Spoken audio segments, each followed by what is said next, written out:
블레셋 사람들이 하나님의 궤를 빼앗아 가지고 에벤에셀에서부터 아스돗에 이르니라. 블레셋 사람들이 하나님의 궤를 가지고 다곤의 신전에 들어가서 다곤 곁에 두었더니 아스돗 사람들이 이튿날 일찍이 일어나 본즉 다곤이 여호와의 궤 앞에서 엎드러져 그 얼굴이 땅에 닿았는지라. 그들이 다곤을 일으켜 다시 그 자리에 세웠더니 그 이튿날 아침에 그들이 일찍이 일어나 본즉 다곤이 여호와의 궤 앞에서 또다시 엎드러져 얼굴이 땅에 닿았고 그 머리와 두 손목은 끊어져 문지방에 있고 다곤의 몸뚱이만 남았더라. 그러므로 다곤의 제사장들이나 다곤의 신전에 들어가는 자는 오늘까지 아스돗에 있는 다곤의 문지방을 밟지 아니하더라. 여호와의 손이 아스돗 사람에게 엄중히 더하사 독한 종기의 재앙으로 아스돗과 그 지역을 쳐서 망하게 하니 아스돗 사람들이 이를 보고 이르되 이스라엘 신의 궤를 우리와 함께 있지 못하게 할지라. 그의 손이 우리와 우리 신 다곤을 친다 하고 이에 사람을 보내어 블레셋 사람들의 모든 방백을 모으고 이르되 우리가 이스라엘 신의 궤를 어찌하랴 하니 그들이 대답하되 이스라엘 신의 궤를 가드로 옮겨가라 하므로 이스라엘 신의 궤를 옮겨갔더니 그것을 옮겨간 후에 여호와의 손이 심히 큰 환란을 그 성읍에 더하사 성읍 사람들의 작은 자와 큰 자를 다 쳐서 독한 종기가 나게 하신지라. 이에 그들이 하나님의 궤를 에그론으로 보내니라. 하나님의 궤가 에그론에 이른즉 에그론 사람이 부르짖어 이르되 그들이 이스라엘 신의 궤를 우리에게로 가져다가 우리와 우리 백성을 죽이려 한다 하고 이에 사람을 보내어 블레셋 모든 방백을 모으고 이르되 이스라엘 신의 궤를 보내어 그 있던 곳으로 돌아가게 하고 우리와 우리 백성이 죽임당함을 면하게 하자 하니 이는 온 성읍이 사망의 환란을 당함이라. 거기서 하나님의 손이 엄중하심으로 죽지 아니한 사람들은 독한 종기로 치심을 당해 성읍의 부르짖음이 하늘에 사무쳤더라. 성경을 보면 블레셋이라는 나라가 자주 등장을 합니다. 우리가 대표적으로 아는 것은 다윗이 싸워 이겼던 골리앗이 바로 블레셋의 군인이었죠. 그 블레셋이란 말은 지금 중동 지역을 언급할 때 자주 들을 수 있는 팔레스타인과 같은 말입니다. 그러니까 팔레스타인이 곧 블레셋입니다. 그러나 그 실제 지금 팔레스타인과 그 옛날의 블레셋은 동일하지 않습니다. 블레셋 민족은 다른 여러 가나안 민족과 동일하게 현재는 존재하지 않는 민족이 되어버렸습니다.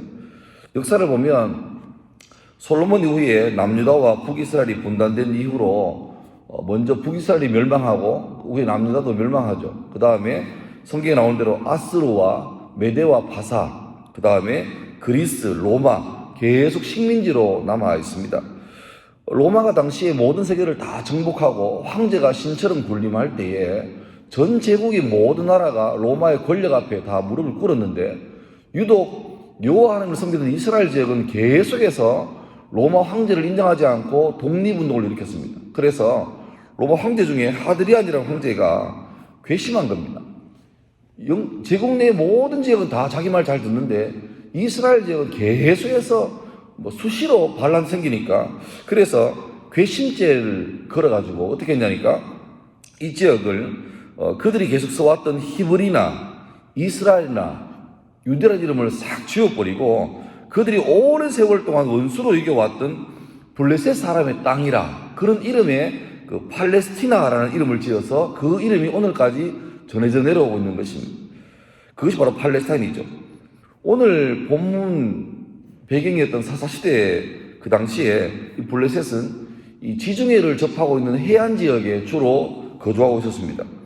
그리고 그들이 해변에서 살았기에 그들은 다곤이라는 신을 자기들의 주신으로 섬겼습니다. 다곤은 쉽게 말하면 상반신은 사람이고 하반신은 그 물고기입니다. 상반신은 남자 사람이고 하반신은 물고기입니다. 쉽게 이해하려면 그 여자 인어가 아니라 남자 인어라고 보면 됩니다. 그들이 바다에서 생활하면서 주로 봤던 게 뭐냐니까 바다 속에서 물고기들이 힘있게 헤엄치는 것, 그리고 그 물고기가 한두 마리가 아니라 수백 마리, 수천 마리가 막 왕성하게 번식하는 걸 보고 우리가 이 물고기 신을 섬기면 이 신이 우리를 풍족하게 하고 풍요롭게 하고 또 아주 많은 후손을 낳게 해주는 그런 다산을 줄 것이다. 그렇게 믿었기 때문에 그들은 물고기 우상을 섬겼습니다. 그것이 바로 다곤이었습니다. 블레셋과 이 이스라엘이 전쟁을 한다는 것은 지금처럼 단순하게 두 나라가 정치, 군사, 경제적으로 싸우는 게 아니라 이 당시에는 두 나라가 싸운다는 것은 두 나라가 섬기던 신들의 전쟁이었습니다. 이스라엘과 블레셋이 싸운다는 말은 당시 해석으로는 여호와 하나님과 블레셋이 섬기는 다곤, 이 두 신들의 전쟁이었습니다. 그래서 어느 나라가 이기든 간에 이기면 그 나라가 이기는 게 아니라 그 나라가 섬기는 신이 더 세고 더 진짜인 것이 결정나는 것이고, 지면 그 나라의 신이 이긴 나라의 신보다 더 열등하다는 그런 결과가 되었던 거죠. 그래서 사장을 보면, 우리가 봤던 사장 보면 블레셋과 이스라엘이 막 한참 치열하게 전쟁할 때 이스라엘 사람들이 전쟁의 위기를 느끼니까 급하게 하나님의 법궤를 가지고 전쟁터에 나아가죠. 이것은 그 당시로 봐서는 아주 반칙입니다. 왜냐하면 본래 전쟁할 때 그 두 나라의 신들은 군사들 뒤에서 있고, 이 신들을 대신해서 싸워야 될 군사들이 목숨 걸고 싸우는 게 전쟁이었어요. 그런데 갑자기 신을 상징하는 하나님의 법궤가 등판한다는 말은 쉽게 말하면 애들 싸움에 어른들이 끼어든 겁니다. 이건 반칙입니다. 그래서 4장 7절 8절 보면 이런 말이 나옵니다. 블레셋 사람이 두려워하여 이르되 신이 진영에 이르렀도다 하고, 이르되 또 우리에게 화로다. 전날에 이런 일이 없었도다. 우리에게 화로다. 누가 우리를 이 능한 신들의 손에서 건지리요. 그들은 광야에서 여러 가지 재앙으로 애굽인을 친 신들이니라. 이런 말이 나옵니다. 그러니까 블레셋 사람들이 전쟁하다가 갑자기 하나님의 법궤가 등판하니까 졌다는 거예요. 이거는 사람끼리 싸움인데 이 사람들이, 이스라엘 사람들이 반칙을 써가지고 신을 데려온 겁니다. 그러니까 안 되는 게임이죠. 블레셋 사람들은 완전히 마음이 위축되어 있고 이제 졌다. 어떻게 저 신 앞에 우리가 사람이 싸우겠느냐. 그랬고 동시에 이스라엘 사람들이 이제 막 자신만만합니다. 우리가 이때까지 좀 수세로 몰렸는데 이제 하나님의 법궤가 등판함으로 말미암아 우리는 완벽하게 승리한다 생각했습니다. 블레셋 사람들은 공포에 휘말렸지만 딱히 대책이 없습니다. 그래서 뭐 아니면 도라는 마음으로 죽기 살기로 싸우는 거죠. 이왕에 질 거 도망가다 죽지 말고 싸워 죽자. 근데 놀랍게 반전이 생깁니다. 블레셋 사람들은 자기들이 질 줄 알았는데 전쟁해 보니까 이기는 겁니다. 반대로 이스라엘 사람들은 자기가 이제 이겼다고 확신하고 싸웠는데 오히려 전쟁에 들어가니까 밀리는 거예요. 아니 하나님 법궤가 우리와 함께 있는데 이스라엘이 밀리는 겁니다. 결과적으로 그 전쟁에서 이스라엘 사람들은 무려 3만 명이나 전사하고 하나님 법궤가 빼앗기고 엘리의 두 아들이었던 홈리와 비나스가 그 전쟁에서 죽고 마는 그런 참극이 벌어집니다. 그러니까 이거는 당시 해석으로 보자면 여호와 하나님이 다곤에게 완패한 겁니다. 박살난 겁니다. 심지어 다곤은 직접 참전하지 않고 여호와 하나님은 전쟁에 직접 참여해서 싸웠는데도 불구하고 블레셋 사람들을 못 이기고 여호와 하나님이 완패한, 이런 해석이 가능한 거죠. 오늘 본문 2절에 보면 이 승리한 블레셋이 아주 기세등등해서 이 여호와의 법궤를 가지고 아스도스에 있는 다곤 신전에 법궤를 딱 갖다 놓는 것입니다. 이건 다시 말하면 적군의 가장 우두머리를 잡아가지고 감옥에 가다 놓은 거예요. 그런 꼴입니다. 이제 이스라엘이 이미 전쟁에서 완전히 졌고 법궤도 빼앗겨서 그 법궤가 아주 치욕스럽게 다곤의 무릎 밑에 이제 묶여있는 셈이죠. 이스라엘 사람들은 너무 큰 피해를 받았기 때문에 하나님 법궤가 빼앗긴 이 수치를 당하고도 특공대를 조직해서 그 법궤라도 빼와야 되는데 그럴 여력도 없었습니다. 아무런 대책이 없어요. 누구 하나 그 법궤에 대해서 감당할 수 없는데 그때 반전이 생기는 것입니다. 블레셋 땅의 맹주였던 다곤의 그 무릎 앞에 하나님 법궤가 있었는데 하룻밤을 보냈죠. 그 다음날 다곤을 섬기는 신들이 그 신전에 들어가 보니까 놀랍게도 다곤 신상이 넘어져가지고 얼굴이 땅바닥에 엎드러져 있습니다.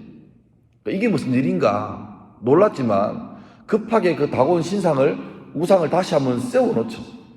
근데 그 다음날 가보니까 이제는 무너질 뿐만 아니라 머리와 두 팔목이 다 잘려있는 겁니다. 처음에 그냥 하필이면 그날 무너진 것은 우리 생각에 우연히 그랬을 것이다, 그렇게 해석할 수 있지만 이게 우연히 또 겹치면 우연이 아닌 거죠. 그리고 그뿐만 아니라 이게 반복되니까 이게 우리가 생각하는 대로 다곤이 여호와를 이긴 게 아닐 수 있다는 생각이 드는 거죠. 알고 보니까 블레셋 사람 생각에는 우리가 여호와 하나님을 붙잡아가지고 우리 다곤 무릎 앞에 묶어놓고 이제는 완전히 우리가 이겼다고 생각했는데 알고 보니 그게 아니고 마치 그 트로이 목마 아시죠? 트로이 목마가 잡아놓고 이제 이겼다고 막 잔치할 때 그 숨어있던 병사들이 나와서 적진을 다 파헤쳐놓지 않습니까? 그것처럼 알고 보니까 여호와 하나님이 다곤의 신전 깊숙이 쳐들어와서 다곤을 박살낸 꼴이 된 거죠. 그러니까 자기들은 이겼다고 생각하고 있었는데 알고 보니 그게 아니고 하나님이 그 직접 블레셋 다곤 신상까지 와서 적장에 가장 우두머리던 다곤 신상을 박살내버린 겁니다. 그래서 이 일을 겪은 다음에 그 지역 사람이 겁이 나가지고 못 살겠다. 다곤이 무너진 것뿐만 아니라 갑자기 그 지역에 전염병들이 막 돌기 시작합니다. 이거 누가 봐도 여호와 하나님이 이 지역 가운데 벌을 내리시는 겁니다. 여호와 하나님이 이길 것이죠. 그래서 너무 무서워서 하나님 법궤를 강제로 옆 동네였던 가드라는 동네로 옮깁니다. 근데 옮기자마자 또 가드 지역에 엄청난 전염병들이 돌기 시작합니다. 그래서 가드 사람들이 또 단체로 일러가지고 도저히 못 살겠다. 그래서 그 하나님 법궤를 이 에그론으로 다시 옮깁니다. 얼마 전까지만 해도 우리가 드디어 저 이스라엘을 이기고 여호와 하나님을 이겼다고 승리에 도취되었던 사람들인데, 그래서 하나님의 법궤를 마치 전쟁의 전리품처럼 가져와서 아주 기세등등하게 그렇게 다곤의 신상에 딱 갖다 놨는데, 알고 보니까 이제는 하나님의 법궤가 너무너무 무서웠기 때문에 블레셋 지역 안에서 폭탄 돌리게 하는 거예요. 이 동네 갔다가 겁나서 저 동네 옮기면 저 사람들이 겁이 나서 또 옆 동네 옮기고, 다른 지역 사람들 혹시나 그 여호와의 법궤가 우리 동네 올까 싶어서 겁을 내고 실경사하고 절대 오지 말라고 말리는 꼴이 되는 거죠. 우리가 어제 4장에서 봤던 거 기억하십니까? 무능한 이스라엘의 영적 지도자 엘리, 육신의 눈도 멀었지만 영적인 눈도 멀었고, 백성들이 그리고 하나님이 그에게 주신 권위를 하나도 못 살리고 오직 자기의 영달과 자기의 성공과 또 하나님의 음성에 귀를 기울이기보다는 여론의 귀를 기울이면서 그렇게 살아왔던 그 초라한 엘리, 그게 바로 이스라엘의 영적인 실체였습니다. 근데 그들이 착각하는 게 있습니다.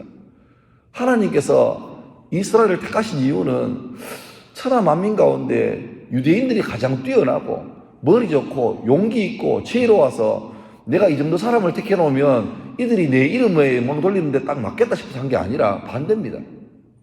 성경에 예레미야를 보고 이사야를 보면 이런 거죠.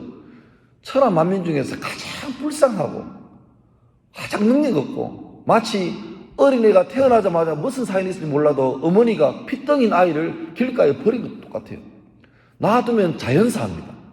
지나가다가 불쌍해서 그 아이를 거둔 것이죠. 그래서 그 아이를 잘 키워서 왕궁에서 마치 왕자처럼 공주처럼 키웠는데, 문제는 자기 출신이 그러한데 그것도 모르고 나중에 자기가 왕자인 줄 알고 공주인 줄 알고 그 권력과 건세로 가지고 아버지께 효도하는 게 아니라 오히려 그걸로 가지고 음란한 짓을 하고 천하에 다니면서 음란하고 호색하는 그런 일이 되었다. 그게 바로 이스라엘의 실체였습니다.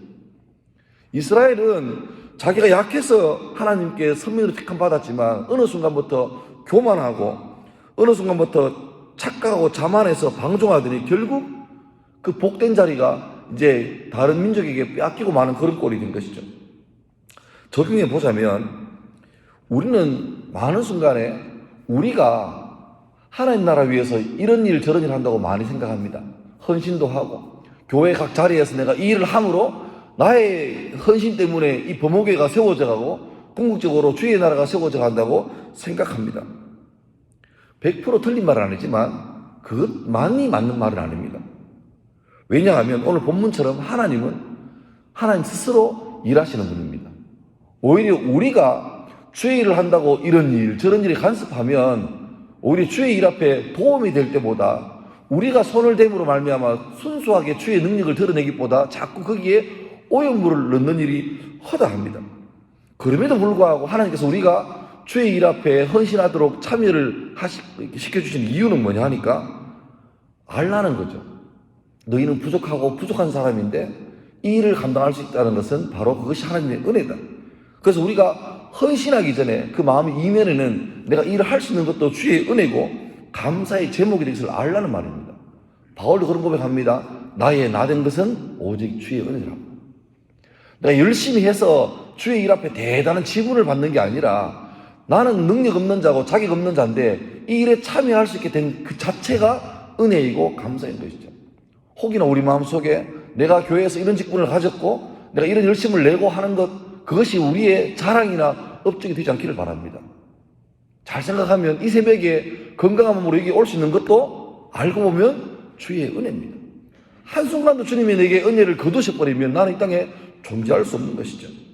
그래서 오늘 이 아침에 기도할 때 내가 절대적으로 할 일은 주님이 내 편이 아니라 내가 주님 앞에 서 있는가, 나의 위치가 주의 근처에 서 있는가를 잘 살펴보시기 바랍니다. 원래 우리 교회 목표처럼 우리가 근본 돌아가서 말씀과 기도로 주의 뜻이 어디인가, 주의 마음에 있는가를 잘 살펴서 그 자리에 내가 가는 것이 목적이지, 나는 여기 가만히 버티고 있어서 주님 이 자리에 오시라고, 나는 이걸 해야 되는데 내게 도움을 달라고 하는 것은 주님을 섬기는 종의 자세가 아닌 것이죠.